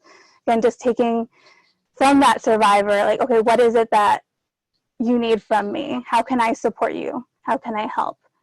You may not understand, again, why they have kind feelings towards that person, or why they are not able to leave that situation, and that's fine. But just being there, like, what can I do as a friend, as a professional to help go along? Just a quick tidbit for all of you to know, it does take an average of 7 times for a survivor to leave an abuser successfully. So this might be their first time saying, hey, like, this is what's been going on with me. And if the average is 7 tries for someone to successfully leave, and this is the first, it's going to be a road that you're going to go down with them if you choose to stay there. And just being mindful, again, and respectful. Be encouraging and supportive. And that could mean, again, not telling them what to do. They've already come from a relationship where they're being told what to do. They're not having any power and control over their own lives. And you don't want to continue that. So you're there to brainstorm, be supportive, help them decide what they want to do, but not enforcing, like, you have to do this. It's whatever they want to do. And just keeping in mind that pushing any decision on someone can place them in added danger. They might not be telling you certain things because they don't want to scare you. They don't want to cause further concern. So they're keeping certain things. And your suggestion, while with the information that you're providing, would seem like a good idea. Without that added information component, you may be putting them in added danger, added risk. Or also pushing a decision, you could alienate them, which would serve into promoting the isolation tactic that the abuser is already using. If they feel like every time they're going to come to you, or they just need like that space, if you're going to push them to get a restraining order or to leave, they're like, well, I'm not going to tell you anything anymore because now I feel pressured from all around me. You can express concern, though. You can tell them, well, what you're telling me, I'm worried for you. I'm worried something might happen, and letting them know again that it's fine to feel many different feelings. But so don't be scared to tell them, like, I'm concerned with what you told me, but I'm here for you. But remind them that what they're experiencing is not their fault, because that's what they're hearing from society. That's what they're hearing from their abuser, and sometimes other friends or family that maybe they already disclosed to, so they don't need that added, like, this is on me, I chose this, when that's not the truth. You can get additional help if you're not able to say, like, I can respond to this, or you don't know how to respond to a certain situation. You can definitely reach out to, like, the DV helpline or chat line, or look online resources as well, like, how can I, as a professional or as a friend or family member, help support someone who disclosed to me. Being mindful again to take care of yourself, your own personal triggers, and that it's okay to, like, hey, I'm here for you, but right now I need a step back from the following. And you can always, again, reach out to us. We can go to the next slide.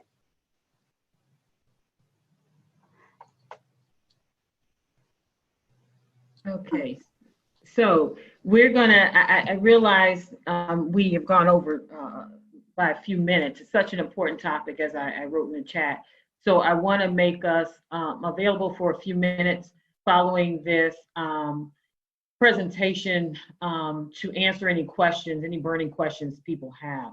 We will make this PowerPoint available to folks. So if, yes, Amy, you can help me with that, if we can get email addresses, or we can post it on the Trauma Training Tuesday website through Facebook or whatever the case may be. So I have a list of available resources. This is our last slide that you can look at. Actually, I don't need to read them off to you. The YWCA, but I may, it has a 24-hour helpline, chat line. SafeLink is our statewide hotline, and they're taking calls, domestic violence calls and sexual violence calls. They don't normally take sexual violence calls and make referrals, but just during this pandemic, they've shifted a little bit. I would say if folks live in Worcester or the surrounding areas that we service, it makes sense to me to reach out to our 24-hour helpline first, the statewide SafeLink helpline. You'll always get a person, but they're going to refer you back to us or patch you through to us, your local provider. The trial courts, you see the number there available, just to keep track of what's going on, who's open, when are they open, what are they taking. You want to check in with them. There's Healthy Greater Worcester and United Way's COVID-19 Response Fund, of course. So if you have those, and people, I know a few folks have already entered information into the chat about the services they provide, feel free to do that. But I would like to, if you are available, I want to respect people's time, but if you are available, you had a burning questions, we can take a couple of questions real quick. Amy, is that okay? That would be great, Deb. I know that we did have people, and you're okay for time. Okay, great. People gotta go, they gotta go. We had Planned Parenthood. Angelique was here from Planned Parenthood, and she did post in the chat that they are available for the majority of their services in one way or another. And I know, reproductive health can be really tied into this issue. So it's really good to hear that they are on top of this and able to provide support. Same with Pathways for Change, another, really connected support service that is also still happening. So it's great that so many of us are still out there doing what we can to help people despite not being able to be with them physically. That was an amazing training, you guys. So much great information, so relevant in many fields, and to just anybody interested. I did think somebody asked for you to address maybe the piece about mandated reporting. I know you did talk about it a little bit, Deb, when you were talking about a lot of times, and this is the same in child welfare, people come to our attention because someone outside of the family unit has let us know that this is going on. Do you want to speak to kind of that piece? So I may defer to my experts on the panel. I can, but Craig, were you going to answer? Did I hear? No, I was indicating that somebody had their hand up, Mary Robbins. Oh, okay. So does anyone want to take that? I mean, I can, but Vanessa, do you want to? They all have specialties, which is why I'm looking at people. Or Liz, do you want to talk about it? If not, no. Go for it, Vanessa. Okay. So for mandated, we are all mandated reporters. We do disclose that during intakes, letting them know what that means. There's that if we feel like, again, we remind them like, hey, just to let you know, we are mandated reporters. Of course, with what we do, there's going to be, like, if they're coming to us as an agency, there's a history of domestic violence there, whether it's recent or current. It varies. So they are aware of that. Liz, I don't know if you want to add anything to that, or Amanda, because I'll jump in here. And in terms of internally for us on mandated reporting, is that almost in every situation we could file. But we're taking it sort of using an empowerment model. And in-house, if we have to file a 51A, child abuse, then when at all possible, we're filing with the non-offended parent. So we're helping them to file. We're outlining to them why they need to file, and then empowering them to call DCF and have that filing. Where they might not want to file, or it's a situation where they cannot physically be present, we're also informing them that we're going to file. Oftentimes, the decision is not taken individually, and it's done sort of in a team effort, connecting with their supervisor to talk about that. Because one of the things we're looking on is that in filing, we're not also creating more harm for that survivor. And I think if the question was directed at for other agencies, I would say use your own internal protocols that you have within your agency as it relates to filing a 51A. But also bear in mind that it should not be used as a weapon against folks, which sometimes we hear, to get them to leave their relationship. Thank you. That was really, I think that's really important to always consider so many pieces when you're going to move forward. And you guys did a great job of asking us to think about the, the survivor's experience, the perpetrator's experience, the whole household, all of that. Mary Robbins had a question, I think, about the enabling piece. And Mary, if you want to unmute and ask it yourself, you can probably do it better than I'm going to give it justice to. Around enabling, she was asking. Sure, thanks, Amy. So I'm not a provider. I just am someone who is in relationships with a lot of people. And I am in a relationship with a young woman who I know does not get her needs met and is constantly sort of looking to me to meet those needs rather than ask her partner to fulfill them. There's a lot of gaslighting and just all the things that you mentioned, short of physical abuse, but it's abusive. And so the question is, at what point do you show that you care, that you love this person, that you want to make sure they're healthy and safe as much as you can? And at what point is that an enabling situation? So that's my question. right. So with that, with the action that you might want to take, you have to step back a little and say, well, because of my history with this person or how I feel about this person, this particular action or how I would like to respond, is this actually, like you said, beneficial to them in the long run? It's okay as a person to have your own barriers and your own boundaries to take care of yourself as well. So you can let them know, like, this is what I can do for you, but then knowing, like, to the extent, like, this is as much as I can do for you, and finding additional resources. Because if you're spreading yourself thin and you're not able to take care of yourself first, we hear this a lot in the professional field, but just so you know as well, that if you're not able to take care of yourself, you're not going to be able to continue to provide your full self and the full level of care to other people. I'm not sure if that answers your question a little bit better. In addition to that, Mary, when we talked about responding, there were a few things that we mentioned on that slide in response, right? That one, when we're responding, we should not be creating any more harm.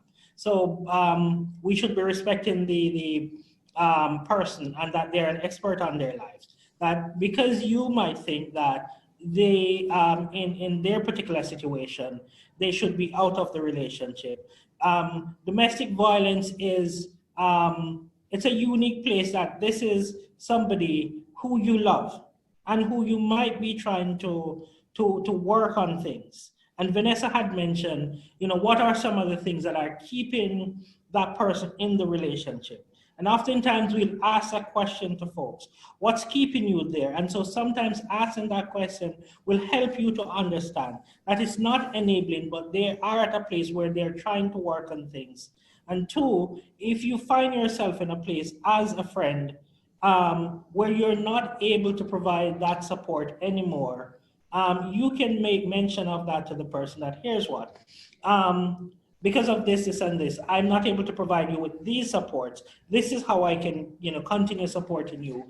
And I'll, connect you with other folks who are able to provide that support for you in that instance. And then that it's unique in the sense that many folks will attempt to leave the relationship, but there's something that will keep them in the relationship. And oftentimes they will go back in those relationships, and we should let the person know that we're here for them and that we're going to support them on the decisions that they make, particularly when we're service providers, that they might do things that we might be like, oh my God, that we don't say those, we don't show those to folks. But being genuine, we can say to them, I have concerns for you of this, this, and this. And have them decide what works best for them in their situation. Mm-hmm. Yes, thank you. I've learned a lot of those techniques the hard way. Deb, Jonathan Hardy-Lavoie had a question. I don't know if you saw it. Go ahead, John.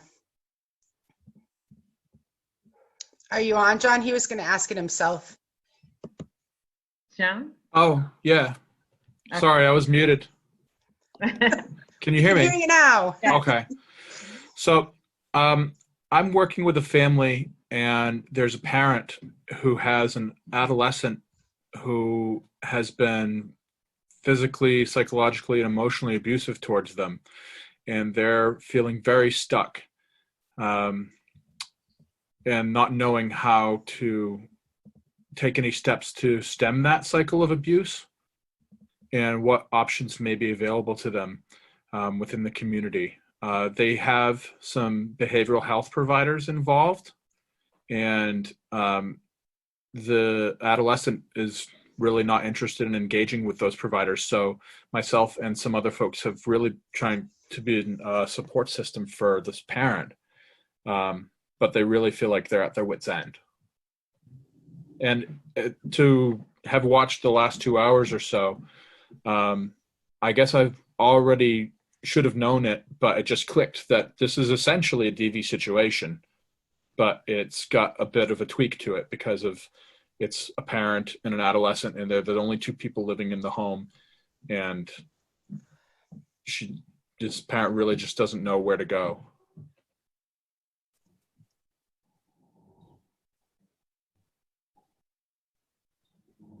To extent. Take that.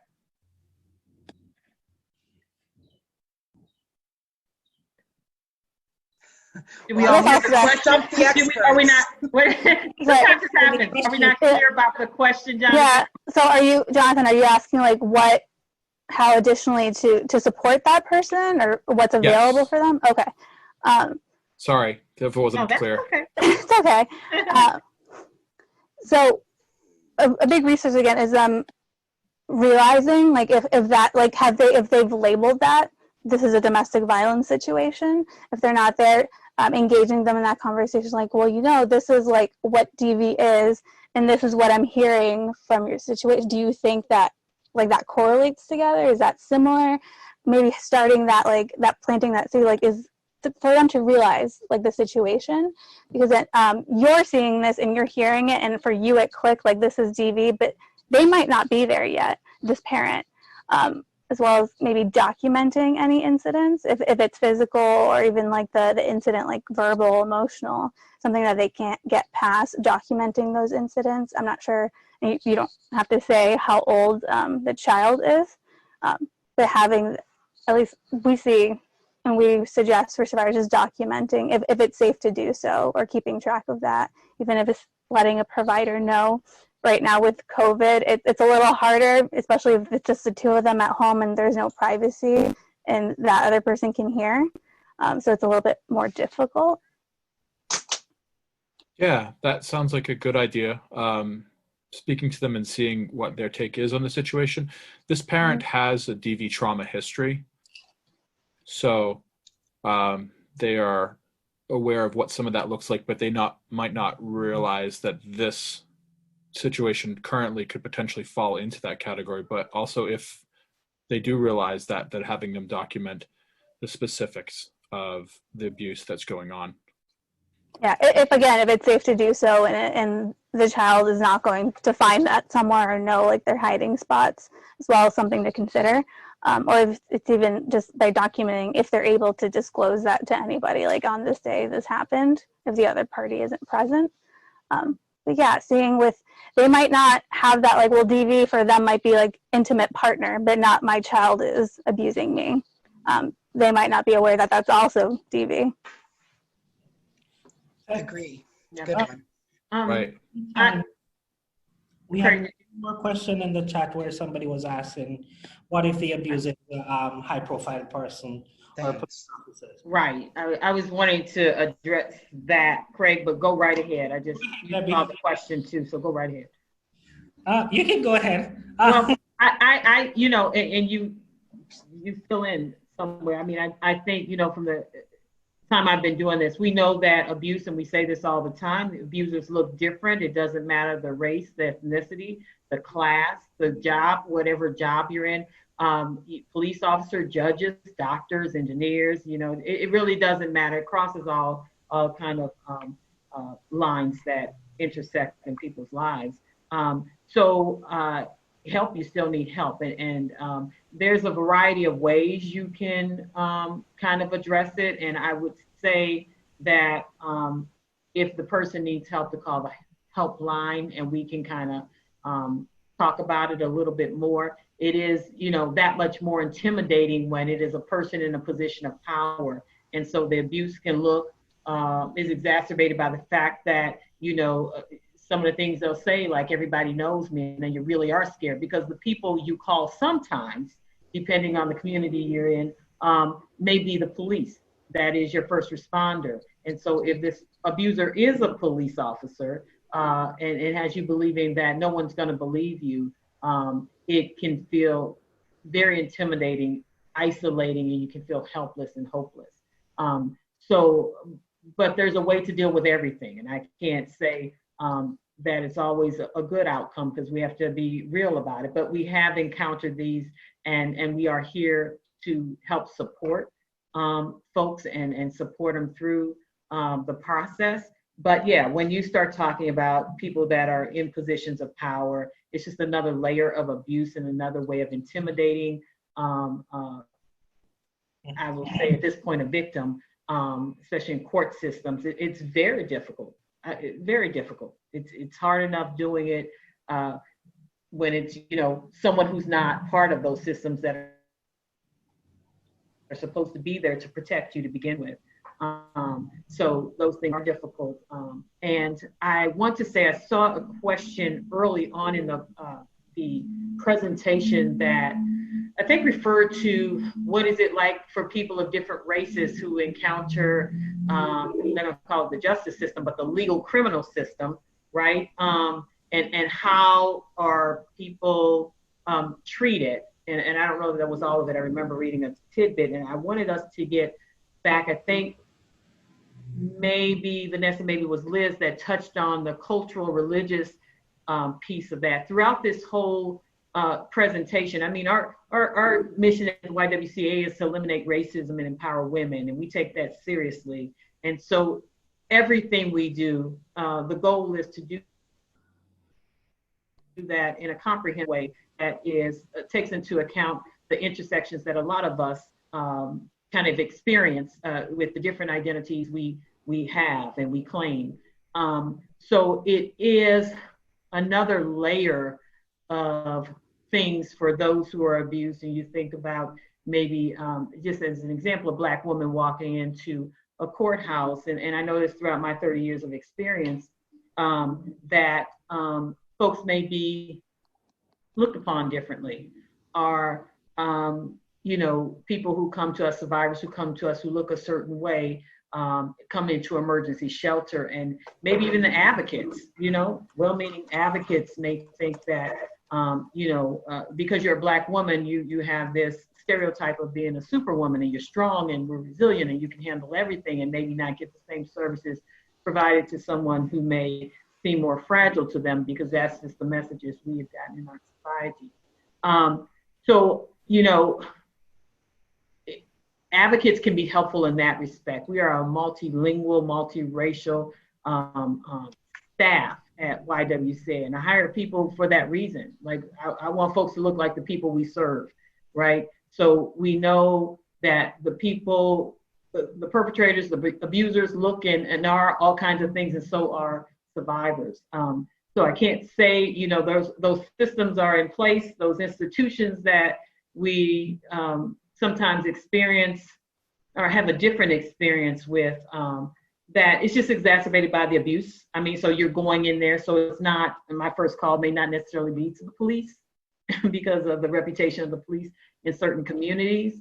So I just wanted to say that because I saw that earlier, and I don't know that, yes, it exists is what I want to validate. That is something I think about when I go into places as a Black woman, occupying spaces, that how are people receiving me and looking at me? And it was, it's something that if you're going through an abusive situation and you're looking for help and you're reaching out for help, that you don't want this one other thing that is burdensome, that is a challenge to get you through systems. So I did want to address that. I hope we were able to, throughout the presentation, to make that known, but I want to be clear about the expectations here at the YWCA, my expectations in the Domestic Violence Services Department, that we definitely are here and we serve everyone and we believe everyone, because that's our training and that's what we're going to do. And that I want folks to have a good experience either way and to feel that we care,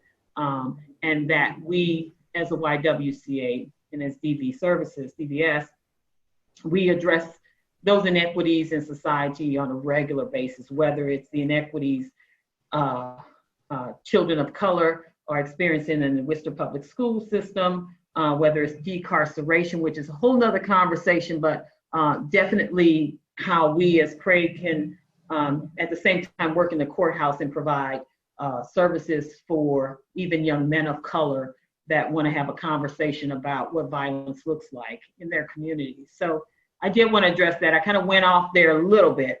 So Craig, did you want to say anything else about when the abuser is a powerful person and how we? The only thing I was going to add, because you answered it sort of beautifully, is that remember that the criminal justice system and law enforcement is not the only response. to domestic violence. And I know many of our responses sort of anchored within that system, but when we're providing support, always remember that there are other ways of responding that does not include, and Debbie mentioned it a while ago, that for some people, those institutions might not be safe as a means to respond to what's happening with them.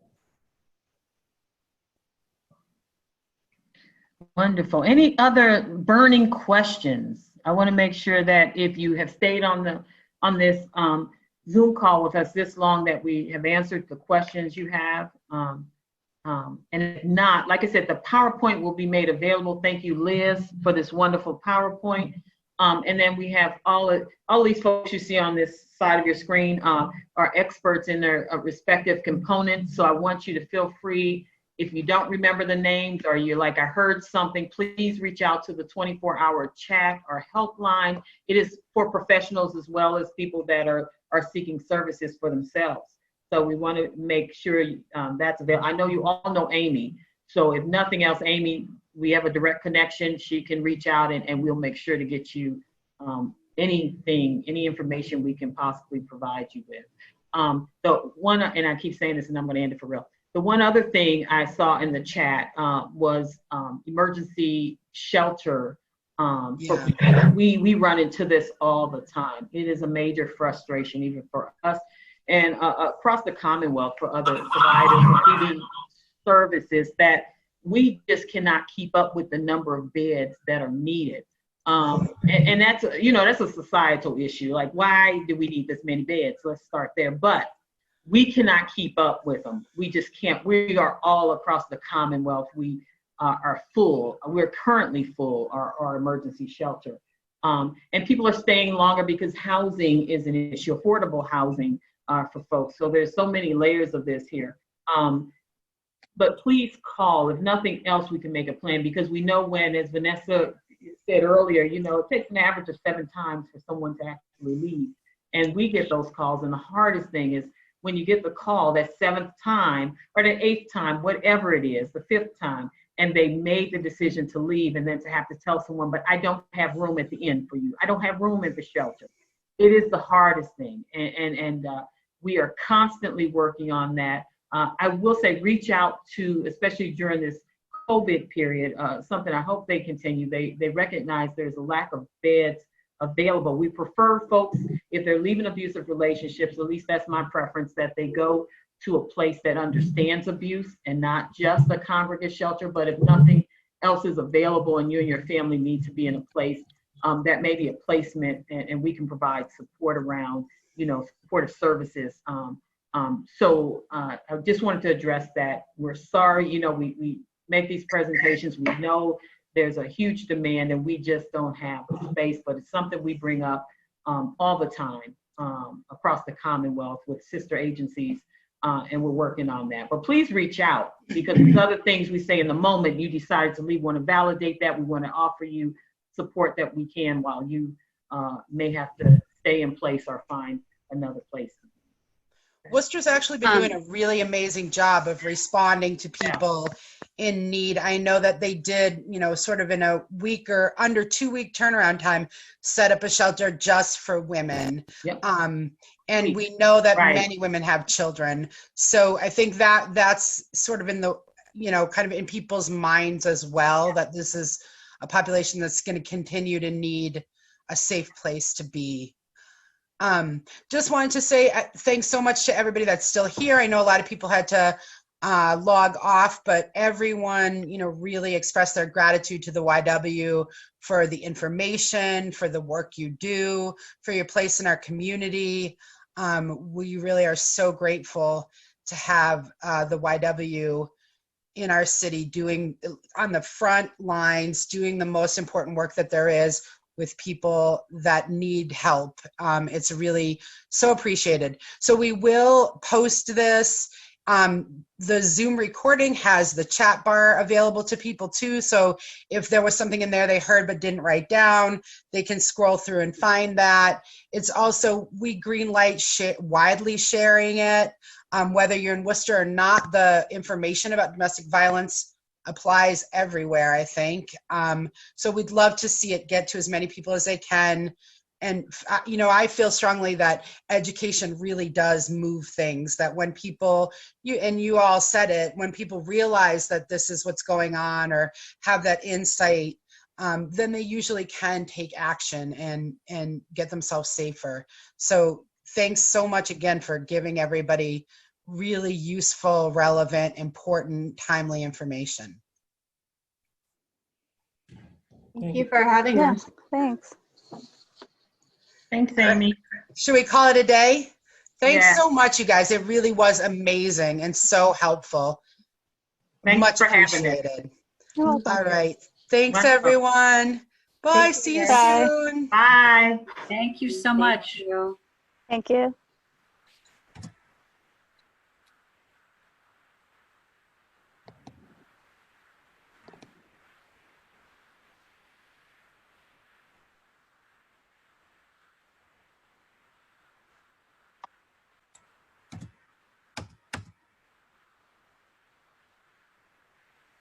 Mm.